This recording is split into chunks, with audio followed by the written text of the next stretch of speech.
दोस्तों, वैदिक गुरु चैनल पर आपका स्वागत है। आज की इस कक्षा में संस्कृत शिक्षण पढ़ेंगे। जैसा कि आप लोग जानते हैं कि हम लोग दिसंबर 2024 में जो एग्ज़ाम होने वाला है उसके लिए प्रिपेयर कर रहे हैं। तो यहाँ पर कुछ क्वेश्चंस हमने कर लिए हैं और यहाँ पर कुछ क्वेश्चंस अभी करने बाकी हैं। तो हमने यहाँ पर आज जनवरी 2022 में जो पेपर हुआ था उसके कुछ क्वेश्चंस लिए हैं और ये आपका पेपर 2 का क्वेश्चन है, इसको ध्यान में रखिएगा। तो यहाँ पर आपको वैदिक गुरु चैनल पर पेपर 1 पेपर 2 दोनों कराया जा रहा है, ठीक। और ये सारे प्रीवियस ईयर क्वेश्चंस हैं। एग्जाम में घूम फिरा कर प्रीवियस ईयर क्वेश्चंस ही देता है, इसलिए मैंने यहाँ पर सारे क्वेश्चंस आपके प्रीवियस ईयर पेपर से ही लिए हैं, ठीक। तो चाहे वो घुमा फिरा के दे कुछ कहीं से भी, लेकिन वो आपको प्रीवियस ईयर क्वेश्चन से ही देता है। वो आप अच्छे से जानते हैं, पैटर्न पूरा यही है और सिलेबस में कुछ भी चेंजेस नहीं है। और उसी को ध्यान में रखते हुए यहाँ पर मैंने आज बहुत ही इम्पोर्टेंट क्वेश्चंस लिए हैं। तो बिना स्किप किए वीडियो को पूरा देखिएगा, चैनल को लाइक सब्सक्राइब और शेयर ज़रूर करिएगा, अपना सहयोग इस चैनल पर बनाए रखें। आइए हम स्टार्ट करते हैं। पहला क्वेश्चन, हमारा पहला क्वेश्चन है, राष्ट्रीय शिक्षा नीति 2020 इत्यस्मिन् कोरियाई जापानी थाई फ्रेंच जर्मन स्पेनिश पोर्तुगीज रूसी भाषाणां च अध्ययनं संस्तुतम् अस्ति। कि राष्ट्रीय शिक्षा नीति 2020 इत्यस्मिन् इसमें कोरियाई जापानी थाई फ्रेंच जर्मन स्पेनिश पोर्तुगीज रूसी और भाषाओं का अध्ययन संस्तुत है। फर्स्ट कह रहा है त्रिभाषा नियम अंतर्गत, ये आपका त्रिभाषा नियम के अंतर्गत आता है। सेकंड कह रहा है अतिरिक्त भाषा के रूप में आता है। थर्ड कह रहा है व्यावसायिक पाठ्यक्रम के अंतर्गत आता है। फोर्थ कह रहा है योग्यता विकासार्थम, योग्यता विकास के अर्थ में। तो देखिए राष्ट्रीय शिक्षा नीति जो आपकी 2020 में है, इसमें एक नज़र आप त्रिभाषा फॉर्मूला पर डाल लीजिए। तो देखिए इसमें आपकी 3 भाषाएं हैं, ठीक, 3 लैंग्वेजेस। पहली क्या है आपका, इसमें पहले में है मातृभाषा या क्षेत्रीय भाषा, ठीक। इसमें आपका मातृभाषा होगी या फिर क्षेत्रीय भाषा, ठीक, ये भाषा।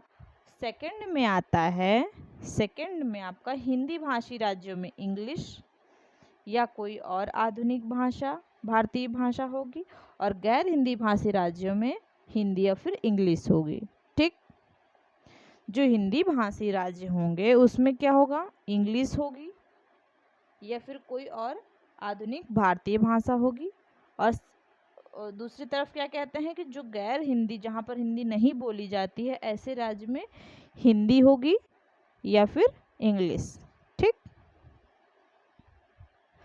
और थर्ड में क्या कह रहे हैं कि हिंदी भाषी राज्य में इंग्लिश होगी, इंग्लिश या कोई और आधुनिक भारतीय भाषा होगी, ठीक। हिंदी भाषी राज्य में हिंदी भाषी राज्य में इंग्लिश या कोई और आधुनिक भारतीय भाषा होगी।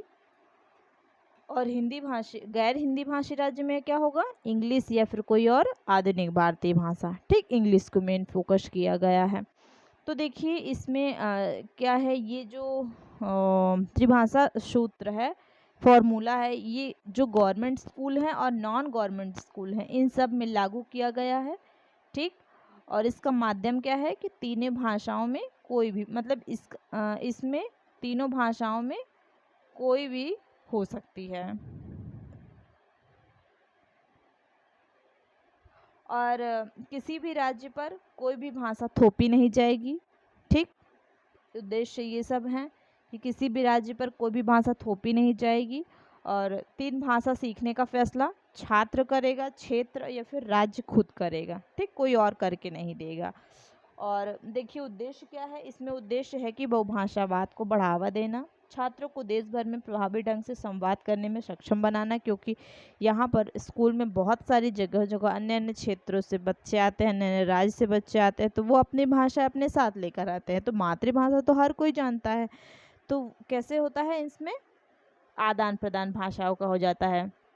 इससे सभी बच्चे जो है बहुभाषावाद में प्रवीण हो जाते हैं, तो वो कहीं भी जाएंगे तो उनको जो है बातचीत करने में प्रॉब्लम नहीं होगी। और इसमें राष्ट्रीय एकीकरण को बढ़ावा देना है, और लक्ष्य क्या है कि बहुभाषिकता और अंतर्राष्ट्रीय सद्भाव को बढ़ावा देना, ठीक। सेकेंड ऑप्शन कहता है कि अतिरिक्त भाषा रूप में थर्ड ऑप्शन कहता है कि व्यावसायिक पाठ्यक्रमांतर्गत, व्यावसायिक पाठ्यक्रम के अंतर्गत। और फोर्थ कहता है योग्यता विकासार्थम, योग्यता विकास के अर्थ में। तो देखिए इसमें आपका राइट आंसर हो जाएगा सेकंड ऑप्शन।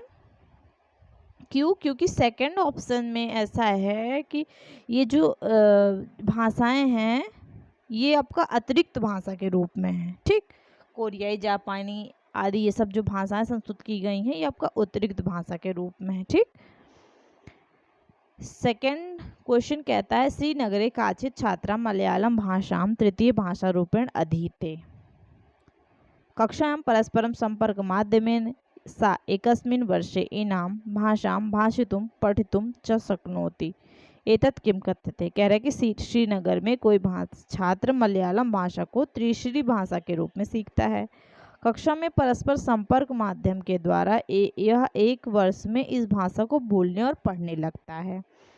एतत् किम कथ्यते, यह क्या कहा जाता है। भाषा अधिगम कहा जाएगा, भाषा प्राप्ति कहा जाएगा, भाषा वृद्धि कहा जाएगा, फिर ऋणात्मिका द्विभाषिकता कहा जाएगा। तो देखिए ये जो भाषा अधिगम है ये भाषा को सीखने का अधिगम है। ठीक, इससे क्या होता है कि मनुष्य जो है अपने विचारों को अभिव्यक्त करने, समाज में एवं आसपास परिवेश के साथ उसको सामंजस्य स्थापित करने में वो सक्षम हो पाता है। ठीक, भाषा क्षमता का विकास होता है। तो ये क्या कह रहा है कि कोई छात्र जो है वो मलयालम भाषा को तृतीय भाषा के रूप में सीख रहा है, तो जो क्या कर रहा है वो सीख रहा है ना तृतीय भाषा को, तो ये क्या हो जाएगा, सीखना भाषा अधिगम में आ जाएगा। तो इसलिए यहाँ पर आपका फर्स्ट ऑप्शन अधिगम। ठीक, अधिगम जो होता है वो बालक कहाँ सीखता है, अपने स्कूल में। ठीक, वहाँ से सीखता है, और अर्जन क्या करता है, अपने घर आसपास परिवेश से सीखता है। तो इससे वो संपर्क के माध्यम से भाषा को सीख रहा है, तो इसलिए ये फर्स्ट ऑप्शन राइट। आपका थर्ड क्वेश्चन कहता है कि वर्तमान भाषा अधिगमनानुसारम कि द्वे कथनम समीचीन स्था, इसमें से दो जो है समीचीन है, दो कथन कौन कौन से हैं। ए ऑप्शन कहता है कि त्रुटियों अपि अधिगमस्य क्षेत्राणि सन्ति, त्रुटि जो है, गलतियां जो हैं ये भी अधिगम का साधन है। बी कहता है कि त्रुटियां भाषा अधिगम में व्यवधानम कुर्वन्ति, त्रुटि जो है भाषा अधिगम में व्यवधान बाधा करती हैं। सी कह रहा है त्रुटियां तत्कालम तत्रैव संशोध्य, त्रुटियां जो हैं वो तत्काल संशोधित कर देनी चाहिए। डी कह रहा है त्रुटियां अध्यापकाय प्रतिनिवेशनम सन्ति, त्रुटि जो है वो अध्यापक के लिए फीडबैक है। ठीक, प्रतिनिवेश है, प्रतिपुष्टि है। तो इसमें फर्स्ट ऑप्शन कहता है बी एवं सी, सेकंड कहता है ए और बी, थर्ड कहता है ए और डी, सी फोर्थ कहता है सी और डी। तो देखिए इसमें कौन कौन सा सही हो सकता है। इसमें देखिए त्रुटियों अपि अधिगम से क्षेत्राणि सन्ति, सही बात है, गलती करके ही बच्चा सीखता है। बच्चा पहले से ही थोड़ी ना जो है प्रवीण होता है हर चीज़ में, वो तो स्कूल में जाता है, धीरे धीरे पढ़ना स्टार्ट करता है। ठीक, गलतियाँ करता है, गलतियाँ कर करके ही सीखता है बच्चा, तो ये आपका राइट हो जाएगा। इसमें कह रहे हैं कि त्रुटियाँ जो हैं भाषा सीखने में व्यवधान, बाधा उत्पन्न है, ऐसा नहीं है, बाधा उत्पन्न नहीं करती हैं, इसलिए ये रॉन्ग हो जाएगा। त्रुटियां तत्कालम तत्र नहीं, अगर आप उसको तत्काल संशोधित कर दोगे तो बच्चा सीखेगा कैसे। ठीक, वो खुद से ही, उसमें रचनात्मक मूल्यांकन कहाँ से आएगा, वो रचनात्मक आकलन कैसे कर पाएगा, तो ये भी नहीं हो सकता। त्रुटियां अध्यापक प्रतिनिवेशनम सन्ति, त्रुटि जो है अध्यापक को प्रतिपुष्टि, अध्यापक के लिए प्रतिपुष्टि है त्रुटि। ठीक, तो ये आपका इसमें थर्ड ऑप्शन राइट हो जाएगा, ए और डी सही है। ठीक, नेक्स्ट क्वेश्चन आपका कहता है व्याकरण से अधिगमे प्रतिक्रियात्मकम ज्ञानम कथ्यते, व्याकरण जो है अधिगम की प्रतिक्रियात्मक, व्याकरण के अधिगम प्रतिक्रियात्मक ज्ञान को कहते हैं, क्या कहते हैं। ए फर्स्ट कहता है कि भाषा अधिगमे आत्मनः त्रुटीनाम विश्लेषणम, भाषा अधिगम में आत्मना खुद से त्रुटियों का विश्लेषण करना। बी कहता है व्याकरण रूप से कार्यम प्रयोगश्च ज्ञायते, व्याकरण रूप को कार्यम प्रयोगश्च ज्ञाते, उसके कार्य के प्रयोग को जानना। थर्ड कहता है व्याकरणस्य नियमानां शिक्षणम तेषां पश्चापि प्रयोगः, व्याकरण नियम का शिक्षण उसके बाद उसका प्रयोग। फोर्थ कहता है व्याकरणस्य पुस्तकात् व्याकरण रूपस्य, व्याकरण की पुस्तक का व्याकरण के रूप में कार्य विषय ज्ञान। ठीक, तो इसमें देखिए जो व्याकरण अधिगम, व्याकरण सीखने का प्रतिक्रियात्मक ज्ञान की बात हो रही है, तो ये आपका किस में आएगा? ये आपका आएगा व्याकरण रूपस्य कार्यम प्रयोगश्च ज्ञायते। ठीक है, उसके व्याकरण रूप के लिए मतलब व्याकरण रूप के कार्य एवं प्रयोग को जानना ही ये कहलाता है प्रक्रियात्मक ज्ञान अधिक। ठीक, व्याकरण के अधिगम प्रक्रियात्मक ज्ञान को व्याकरण रूप के कार्य एवं प्रयोग को जानना ही ज्ञान कहलाता है। तो इसमें आपका राइट आंसर हो जाएगा सेकंड ऑप्शन। ठीक, और देखिए मूल्यांकन शिक्षण जो है वो अधिगम से ही सीखी जाती है। ठीक, अधिगम प्रक्रिया का एक बहुत बड़ा सोपान है। इसमें शिक्षक जो है वो सुनिश्चित करता है कि जो उसने शिक्षा दी है, जो उसकी शिक्षा व्यवस्था है, उसमें वो कितना सफल हो रहा है। ठीक, तो इसलिए यहाँ पर आपका सेकंड ऑप्शन राइट। अब संक्षिप्त कथा की बात कही जा रही है कि संक्षिप्त कथा क्या है। संक्षिप्त कथा फर्स्ट वर्णनात्मक लेखन है, विश्लेषणात्मक लेखन है, थर्ड कथात्मक लेखन है, तुलनात्मक लेखन है। तो ये आपका जो है राइट आंसर इसमें हो जाएगा कथात्मक लेखन। कथा की बात कही गई है ना, संक्षिप्त कथा, तो ये कथात्मक लेखन है, नरेटिव राइटिंग है। ठीक, थर्ड ऑप्शन राइट। देखिए नेक्स्ट क्वेश्चन देखेंगे, कह रहा है कि भाषा कक्षायाम विषय कक्षायाम वा बहुभाषीयतानां साधन रूपेण उपयोगम अस्ति। कह रहे हैं कि भाषा की कक्षा में या विषय कक्षा में बहुभाषावाद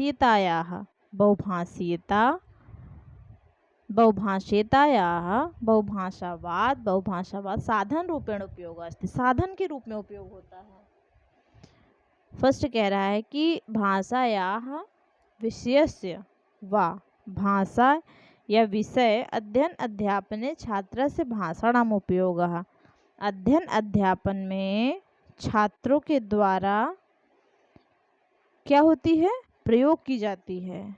ठीक, ये क्या है? भाषा का प्रयोग है। भाषा नाम प्रयोग, भाषा या विषय जो है वो अध्ययन अध्यापन में छात्रों की भाषा का प्रयोग है।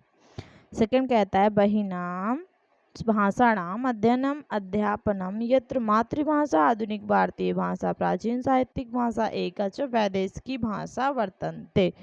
सेकंड में कह रहा है कि बहवानाम भाषाणाम, कह रहा है कि अनेक भाषाओं का अध्ययन अध्यापन यत्र जहाँ मातृभाषा आधुनिक भारतीय भाषा प्राचीन साहित्यिक भाषा और एक वैदेशिकी भाषा वर्तन्ते, एक विदेशी भाषा है।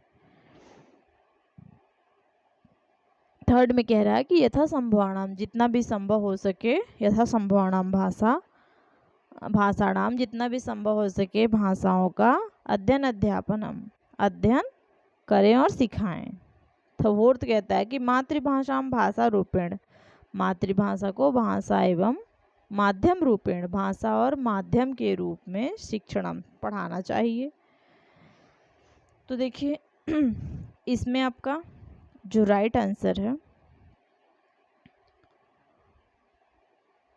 वो हो जाएगा फर्स्ट ऑप्शन। इसमें आपका राइट हो जाएगा कि भाषा कक्षा या विषय कक्षा में बहुभाषीय साधन के रूप में भाषा विषय का अध्ययन अध्यापन छात्रों के भाषा का उपयोग है। ठीक, भाषा या विषय से व अध्ययन अध्यापन छात्र से भाषण में उपयोग, छात्र जिस भाषा का उपयोग करते हैं, ठीक, छात्रों की भाषा, इसलिए आपका यहाँ पर फर्स्ट ऑप्शन राइट। छात्रः लेखनस्य छात्राः लेखनस्य बहुभ्यः स्तरेभ्यः गच्छन्ति। छात्रों के लेखन के लिए बहुत से स्तर होते हैं। लेखनम प्रति एषा अवधारणा किम कथ्यते। लेखन की ये जो अवधारणा है क्या कहलाती है। उत्पादन अवधारणा, प्रक्रिया उत्पादना अवधारणा, परिच्छेद श्रुतलेख मतलब पैराग्राफ डिक्टेशन, फिर व्यक्ति परक अवधारणा पर्सनल राइटिंग। इसमें कह रहा है कि कौन सी अवधारणा कही जाती है। लेखक के बहुत से स्तर हैं, इसमें लेखन में ये जो अवधारणा है वो आपकी प्रक्रिया प्रोसेस अप्रोच कहलाती है। ठीक, प्रक्रिया अवधारणा, इसमें सेकंड ऑप्शन राइट हो जाएगा। इसमें देखिए क्वेश्चन कहता है कि काचित अध्यापिका, कोई अध्यापिका कक्षाम अपनी कक्षा में चतुर्णाम समूहेषु विभाजयन्ति। देखिए ये क्वेश्चंस हर बार आते हैं। ठीक, 4 समूहों में विभाजित करती है। सा प्रत्येक समूहाय, वह प्रत्येक समूह के लिए काचित विषयान ददाति, कोई विषय देती है। ठीक, एक टॉपिक दे देती है। तेषाम उपरि त्रिमास पर्यंतम, उसके ऊपर 3 माह पर्यंत कार्यम कर्तुम तदनु संपूर्ण कक्षाम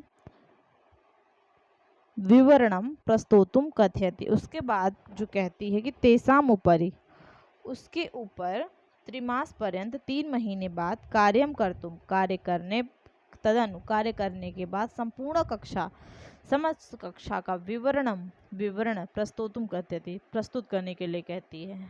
ऐसा समूह क्रियाकलाप किम कथ्यते। यह जो समूह क्रियाकलाप है वो क्या कहलाता है। मतलब 3 मास पर्यंत कार्य के उपरांत संपूर्ण कक्षा में विवरण प्रस्तुत करती है।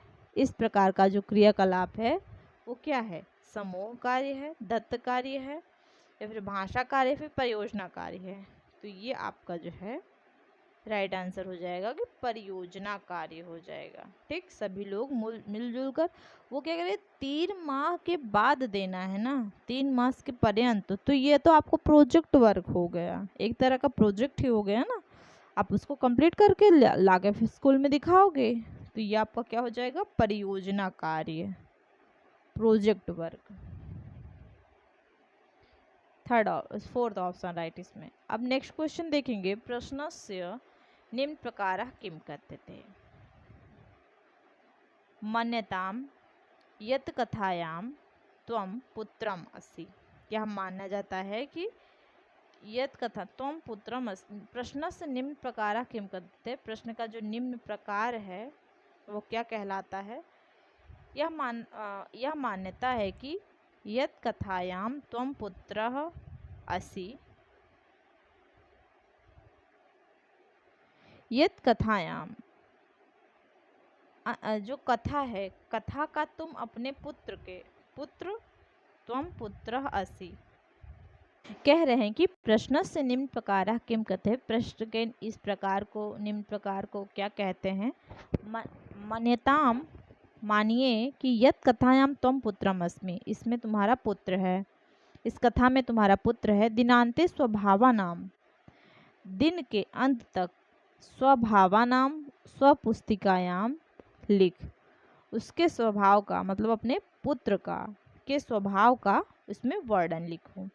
ये आपका वर्णनात्मक लेखन है या फिर बहिर्वेशनात्मक लेखन है, आत्मकथानात्मकम लेखन है या फिर रचनात्मकम लेखन है। तो इसमें आपका राइट आंसर जो होगा वो आपका सेकंड ऑप्शन हो जाएगा, बहिर्वेशनात्मक लेखन। ठीक, सेकंड ऑप्शन राइट। काव्यस्य अध्ययन अध्यापनस्य मुख्य प्रयोजनम अस्ति। काव्य के अध्ययन अध्यापन का मुख्य प्रयोजन है। फर्स्ट क्या है, रसास्वादनम मूल्यांकनम अस्ति, रसास्वादन मूल्यांकन। काव्य लेखनस्य प्रतिभा विकासः, काव्य लेखन प्रतिभा का विकास। भाषा शिक्षणम, शब्द संग्रहस्य व्याकरणम च ज्ञानम, शब्द संग्रह और व्याकरण ज्ञान। तो देखिए इसमें मैंने आपको बताया इसका आंसर। ये जो प्रश्न से निम्न प्रकार है, ये आपका जो आंसर क्वेश्चन है, इसमें आपका सेकंड ऑप्शन राइट होगा। ठीक, ये आपका बहिर्वेशनात्मक लेखन है। इसके बाद काव्य से अध्ययन अध्यापन से मुख्य प्रयोजनमस्ति। काव्य के अध्ययन अध्यापन का मुख्य प्रयोजन है, क्या है? रसास्वादनम मूल्यांकनम, रसास्वादन मूल्यांकन। काव्य लेखन से प्रतिभा विकास, काव्य लेखन प्रतिभा का विकास। थर्ड भाषा शिक्षणम। फोर्थ शब्द संग्रहस्य व्याकरणम, व्याकरणस्य च ज्ञानम। शब्द संग्रह और व्याकरण ज्ञान। तो इसमें आपका काव्य जो है ना, काव्य में काव्य क्या होता है? काव्य का मुख्य प्रयोजन ही है कि उसके रस की अनुभूति करना। ठीक, रसास्वादन मूल्यांकन। ठीक है, काव्य से अध्ययन अध्यापन का मुख्य प्रयोजन क्या है? रसास्वादन मूल्यांकन है। ठीक, उसके रस को अनुभूति करना, उसका मूल्यांकन।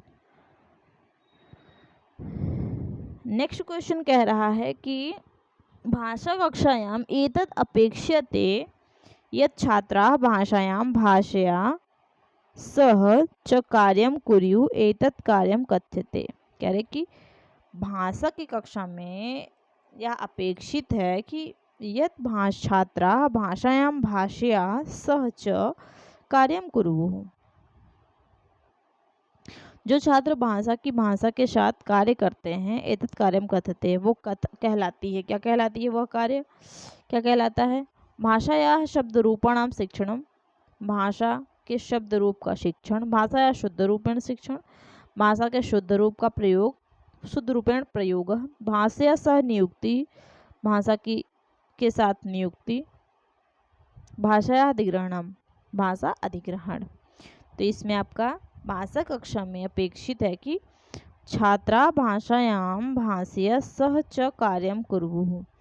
छात्र भाषा के साथ कार्य करते हैं। यह जो कार्य है वो आपकी भाषा सह नियुक्ति कहलाती है। ठीक, भाषा के साथ नियुक्ति, भाषा के साथ स्थापना कहलाती है। Third option right. प्रामाणिकम पाठ्यम अस्ति। प्रामाणिक पाठ्य क्या है? तत्पाठ्यम कथनम, उस पाठ का कथन का, यत जिसका पाठ्य पुस्तक लेखकई लिखतम, जिसके पाठ्य पुस्तक के लेखक ने लिखा है, जिस पाठ्य पुस्तक को लेखक ने लिखा है। सेकंड संदर्भानुसार मौलिक पाठकम, संदर्भ के अनुसार मौलिक पाठ। थर्ड मौलिक पाठात पूर्णतया परिवर्तितम संशोधितम च, मौलिक पाठ का पूर्ण रूप से परिवर्तित और संशोधित किया हुआ। ठीक, और फोर्थ का क्या कह रहे हैं कि दत्त कार्य रूपेण, मतलब जो होमवर्क के रूप में दिया गया है। कार्याभि ही चित्रई अलंकृत, उसको कथा भी, उस कथा को छात्र जो है वो चित्र के रूप में दर्शाएं, चित्र के रूप में अलंकृत करें। देखिए बहुत बार आपने ये क्वेश्चन देखा है। अभी तक जो प्रामाणिक पाठ्य होता है वो आपका होता है संदर्भ अनुसार मौलिक पाठन। ठीक, संदर्भ के अनुसार जो मौलिक पाठ होता है वो आपका प्रामाणिक पठन होता है। ठीक, सेकंड ऑप्शन राइट। मूल अंतर्वैयक्तिक संप्रेषण कौशलम अस्ति। मूल अंतर्वैयक्तिक संप्रेषण कौशल है। सूक्ष्म विचाराणाम संप्रेषणार्थम भाषा, सूक्ष्म विचारों का संप्रेषणार्थ भाषा। सेकंड कह रहा है युवा छात्र संवादार्थ भाषा, युवा छात्रों का संप्रेषणार्थ संवादार्थ भाषा। ठीक, थर्ड कह रहा है अत्रैव आधुनैव, तात्कालिक जो होती है वो। फोर्थ कह रहा है संवाद योग्य भाषा शिक्षण, संवाद योग्य भाषा शिक्षण। देखिए मूल अंतर्व्यक्ति संप्रेषण कौशल जो कौशल क्या है, ये एक आधुनिक है ये। ठीक, और इसमें क्या होता है अंतर्व्यक्तिक संचार है ये। देखिए इसमें आपका राइट आंसर क्या हो जाएगा, अत्रैव आधुनैव। ये क्या है, मूल अंतर्व्यक्तिक संप्रेषण जो है ये कौशल ये तत्कालिक है ये। ठीक, इसमें तत्काल काम किया जाता है। थोड़ा सा जान लीजिए कि अंतर्व्यक्तिक संचार है क्या। इसमें क्या होता है कि दो व्यक्ति के बीच, एक व्यक्ति या समूह के बीच संचार होता है। ठीक, आपसी बातचीत। जब संचार दो व्यक्तियों के बीच होता है तो उसे द्वितीय संचार कहा जाता है। और अंतर वैयक्तिक संचार जो है ये प्रत्यक्ष होता है, सामने होता है, और इसके बीच में किसी संचार तकनीक की आवश्यकता नहीं होती है। तो ये क्या है? अत्रैव अधुनैव, तात्कालिक, अभी अभी, मतलब आधुनिक है ये। Third option right. भाषा मूल्यांकनस्य प्रयोजनम अस्ति। भाषा मूल्यांकन का प्रयोजन है छात्राणाम उपलब्धि मापनम, छात्राओं के उपलब्धि का मापन। छात्राणाम स्वकक्षायाम स्थान निर्धारणम, छात्रों के अपनी कक्षा में स्थान का निर्धारण। थर्ड, तेषां संपूर्णायाः सज्जलितायाः च उपलब्ध मापनम, उनके संपूर्ण सज्जलित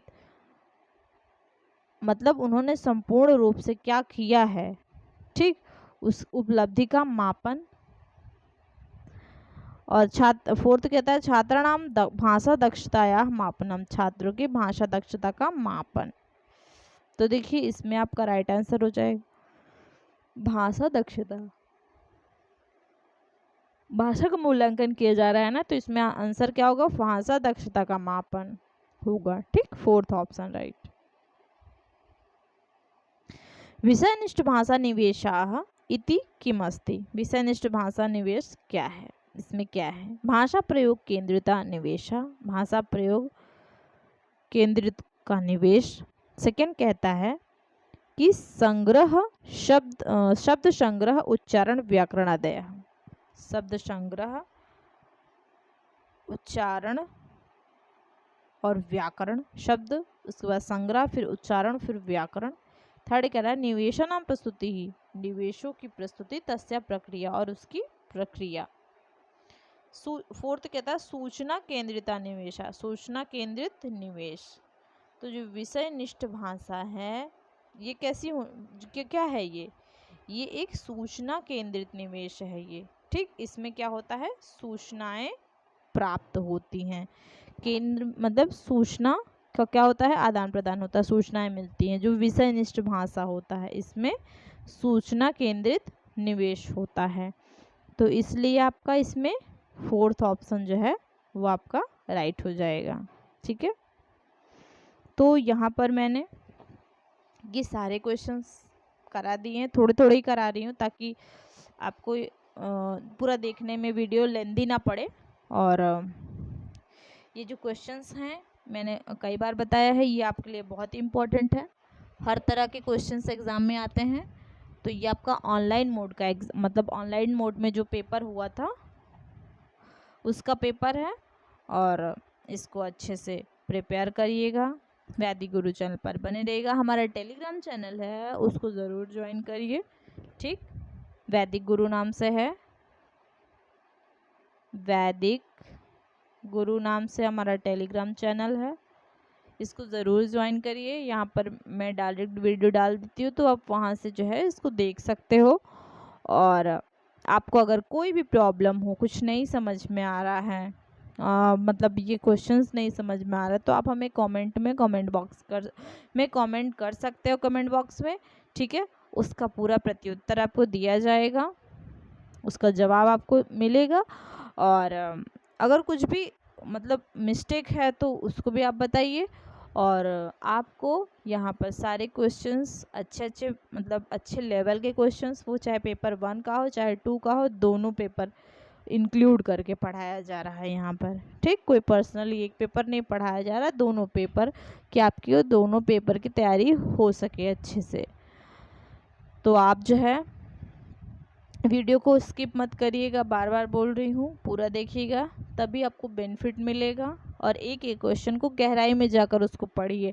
जब आप बार बार क्वेश्चंस को देखते रहेंगे, पढ़ते रहेंगे, वीडियो को देखते रहेंगे, तब आपको अगर संस्कृत बहुत ज़्यादा नहीं भी आती रहेगी ना, तो एग्ज़ाम में जब आप बैठोगे तो वो अच्छे से आपको समझ में आएगा पेपर, और नहीं करोगे तो फिर नहीं हो पाएगा। तो इसलिए वीडियो को पूरा देखिए। और हाँ, आपको गद्यांश पद्यांश भी कराया जाएगा, उसके लिए आप निश्चिंत रहिए। और मैंने कई बार मतलब मैंने आपको इस पर जो भी दिया है कंटेंट वो एग्ज़ाम में आया ही आया है, मैंने आपको बहुत सारी वीडियो में दिखाया भी है। तो क्वेश्चंस को बिल्कुल भी हवा में मत उड़ाइएगा, सब अच्छे से प्रिपेयर करिएगा। और जिसका भी एग्ज़ाम है, फर्स्ट टाइम है, वो तो उनका तो क्लियर हो ही जाएगा। और जो अभी सेकंड टाइम थर्ड टाइम दे रहे हैं, वो भी जल्दी से आप लोग अच्छे से बार बार जो है रिवाइज करते रहिए, तो आपका अच्छा स्कोर आएगा। ठीक, संस्कृत और हिंदी में तो अच्छा आएगा, बाकी आप जो है आप कर लीजिएगा। और आज के लिए इतना ही, बाकी का हम नेक्स्ट क्लास में करेंगे। धन्यवाद।